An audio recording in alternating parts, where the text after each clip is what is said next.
El modelo crecimiento hacia adentro, en su segunda fase, fue el modelo de desarrollo estabilizador. Vimos el gran avance que se tuvo, pero también vimos la caída. En este momento entraremos a la tercera fase, que es el agotamiento y crisis.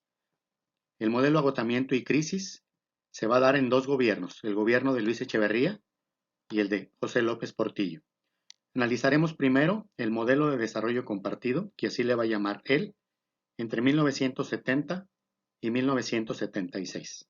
Entremos pues a esta información, que de alguna manera ustedes ya tienen su avance. Esto es solamente para compartir parte de la información que ustedes tienen y complementarla. Luis Echeverría Álvarez fue secretario de Gobernación durante el gobierno de Gustavo Díaz Ordaz. A él se le achacan la orden dada o efectuada en el ataque a Tlatelolco en 1968. De esa situación o ese estigma no se lo va a poder quitar y lo va a perseguir durante toda su vida incluso. Por algunas características especiales podremos señalar que existe una gran similitud entre el gobierno actual de Andrés Manuel López Obrador con el gobierno de Luis Echeverría Álvarez. Analizaremos algunas de esas similitudes. Luis Echeverría Álvarez tenía una tesis fundamental. No puede haber crecimiento económico con desigualdad económica. Su lema, arriba y adelante. El punto central es que el gobierno recibirá de la deuda externa 4,000 millones de dólares como deuda y al concluir su gobierno dejará una deuda de 20,000 millones de dólares. Aquí lo importante es señalar que esos 4,000 millones de dólares que él va a recibir como deuda van a ser acumulados desde 1930 hasta 1970.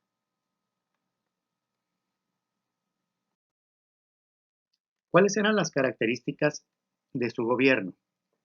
El primer punto es mantener un crecimiento económico con políticas de Estado. Apoyar a las pequeñas y medianas empresas.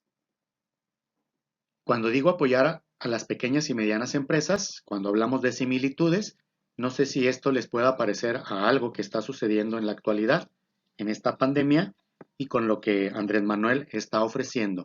Y lo que ofrece básicamente es apoyar a las pequeñas y medianas y desde luego tiene un problema con las grandes empresas. No es de extrañar entonces que Luis Echeverría Álvarez evitaba desde luego los grandes capitales. Despreciaba incluso Luis Echeverría los grandes capitales y desde luego despreciaba a sus dueños y así lo manifestaba de manera recurrente. Otra característica es que sus políticas económicas pues van a ser efectuadas para controlar el gasto público y un sistema monetario eficiente. Estas eran como las intenciones o las características de su gobierno. ¿Cuáles serían las ventajas? Es decir, ¿qué se va a lograr? Bueno, se va a crear el Instituto de la Vivienda, se va a impulsar la educación técnica y la educación superior, situaciones muy buenas, y se va a impulsar a todas las comunidades indígenas. Recuerden ustedes que estamos explicando que Luis Echeverría tenía una política de izquierda. Para poder lograrlo, Luis Echeverría convocó un pacto social. Y este pacto social debería estar incluido en 3 elementos. El Estado, desde luego representado por él y por su partido, los empresarios, sin embargo, aquí es importante señalar que solamente consideraba a los pequeños o medianos empresarios, no consideraba a los grandes empresarios ni consideraba a las empresas transnacionales. Y desde luego el tercer punto, los obreros.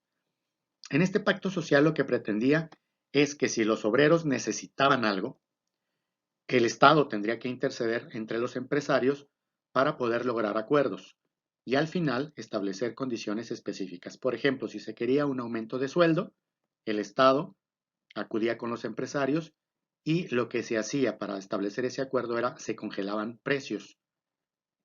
¿Cómo se congelaban precios? Bueno, se congelaban precios de la canasta básica para también crear un salario mínimo que no tuviera ningún problema para ello. Es decir, todo era un círculo perfecto que el Estado estaba creando. Los objetivos de su gobierno. Estos eran las intenciones del gobierno de Luis Echeverría. El primer punto era crear una distribución de ingreso importante, fortalecer a las empresas del Estado, llamadas paraestatales. Las empresas del Estado para los años 70 eran empresas gigantescas, Mexicana de Aviación, lo que hoy conocemos como el Canal 13, que se llamaba Imevisión, Teléfonos de México era propiedad del Estado, Petróleos Mexicanos, que siempre ha sido del Estado, Altos Hornos de México, que era una empresa del Estado, Ferrocarriles Nacionales, la Comisión Federal. Estas son las más grandes, sin embargo, había una gran cantidad de empresas pequeñas y medianas que le pertenecían al Estado. Lo importante es que estas empresas del Estado pues no fueron fortalecidas, al contrario, fueron ineficientes, fueron corruptas, fueron burocráticas y causaron pérdidas enormes en las finanzas públicas. También pretendía reordenar las exportaciones y también disminuir la deuda externa. Estos eran sus objetivos. Pero ¿cuál fue la realidad? La realidad es que al final de su gobierno, la deuda externa va a aumentar de 4 a 20 mil millones de dólares. Recuerden ustedes que habíamos dicho que desde 1930 hasta 1970 la deuda ascendía a 4 mil millones de dólares. En solo 6 años, Echeverría incrementó 16 mil millones de dólares la deuda. La inflación va a pasar de 4.5% anual a 40% anual. Solo se van a pagar intereses a la deuda, no se va a pagar la deuda pública. Va a empeorar el nivel de vida, va a existir una fuga de capitales. ¿Qué es esto de fuga de capitales? Fíjense bien, pongan mucha atención con lo que está sucediendo actualmente. Los últimos datos nos están refiriendo que la mayor fuga de capitales de los últimos 30 años se está dando en este año a partir de las decisiones de Andrés Manuel López Obrador de sus políticas públicas. Cuando hablamos de similitudes entre el gobierno de Echeverría y Andrés Manuel, esta es otra de las características. Va a comenzar a devaluarse la moneda, o va a haber una devaluación importante en su gobierno. De 12 pesos con 50 centavos que valía el dólar, va a llegar a costar hasta 20 pesos.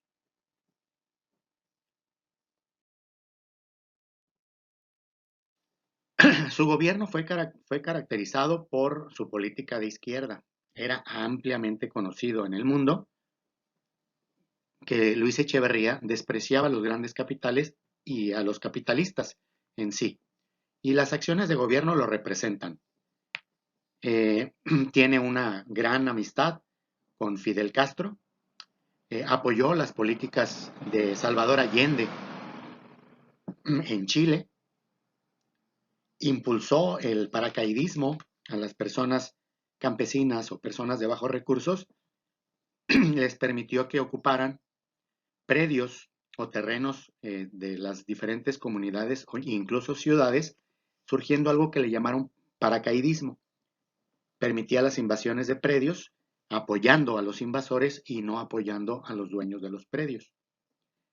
Como un dato, aquí en La Laguna, gracias a esta situación del paracaidismo, van a surgir una gran cantidad de colonias, que hoy están ya urbanizadas desde luego, pero sí que su origen fue precisamente en los años 70.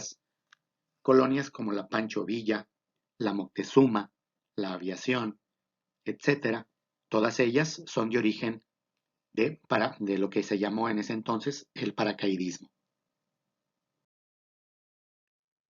El gobierno de Luis Echeverría se caracterizó por tener conflictos en 3 grandes rubros. Uno de ellos fue con los estudiantes. Con los estudiantes, pues desde luego, los estudiantes le van a cobrar a Echeverría los ataques sufridos en 1968 y también lo que va a suceder el famoso Jueves de Corpus de 1971. Cuando hablamos del Jueves de Corpus de 1971, si alguno de ustedes vio la película Roma, pues ven algunas escenas en donde hay cierta persecución, bueno, se refieren precisamente a este hecho o acontecimiento con los estudiantes llamado el Jueves de Corpus. Esto hace que los estudiantes le cobren a Echeverría la intromisión. ¿Qué va a hacer? Pues va a permitir el surgimiento de los porros. ¿Quiénes son los porros o qué eran los porros? Los porros fueron estudiantes utilizados por el Estado como grupos de choque. Les va a dar poder. Les va a permitir incluso que pongan o impongan rectores. Ellos, los porros, andaban armados, realizaban disturbios, causaban destrozos, robaban. Es decir, eran unos delincuentes, pero eran delincuentes oficiales o formales, delincuentes con privilegios. Esos privilegios o esa patente de corso que el Estado les dio, pues era una credencial, su credencial de estudiante de alguna universidad. Las autoridades no les podían hacer nada por ser estudiantes. En La Laguna son recordados todavía los porros de la Universidad Autónoma de Coahuila que se refugiaban en la preparatoria Venustiano Carranza y que durante esa época fueron el terror, no solo aquí en Torreón, sino en La Laguna. Otro de los conflictos que se realizan durante su gobierno es el surgimiento de las guerrillas urbanas. Estas guerrillas urbanas son grupos de jóvenes que, apoyados con la época de las ideas de ese entonces, pues van a crear grupos paramilitares, se van a refugiar en la selva y van a atacar al gobierno de manera o de forma de guerrilla. Van a ser famosas en ese entonces la famosa Liga Comunista 23 de septiembre, que tenía absolutamente toda una estructura de poder para poder estar en contra del gobierno. Otro de los conflictos que tiene el señor Echeverría es con los empresarios. Ya habíamos dicho desde el principio que a los empresarios poderosos y ricos no los iba a apoyar, y fue real, no los apoyó, los despreció los grandes capitales, no los apoyó, y una de las características principales es que cuando fue secuestrado Eugenio Garza Sada, el creador de lo que es hoy el TEC de Monterrey y del grupo industrial en Monterrey, fue secuestrado y el Estado no levantó un solo dedo. Luis Echeverría realmente no hizo nada, abandonó las condiciones en las cuales Eugenio Garza Sada fue secuestrado y después asesinado por grupos guerrilleros, y en este entorno Luis Echeverría demostró su desprecio por los grandes capitales. Si esto les suena como parecido también con lo que está haciendo Andrés Manuel, recuerden que Andrés Manuel López Obrador está en contra de los grandes empresarios y lo ha estado como demostrando a través de el cobro de los impuestos, condiciones que tienen que ver con cuestiones económicas bastante complejas que se están dando ahorita en estos momentos. Y sí, el sentido que tiene o que toma como práctica es pues que primero van a ser los pobres y las pequeñas empresas.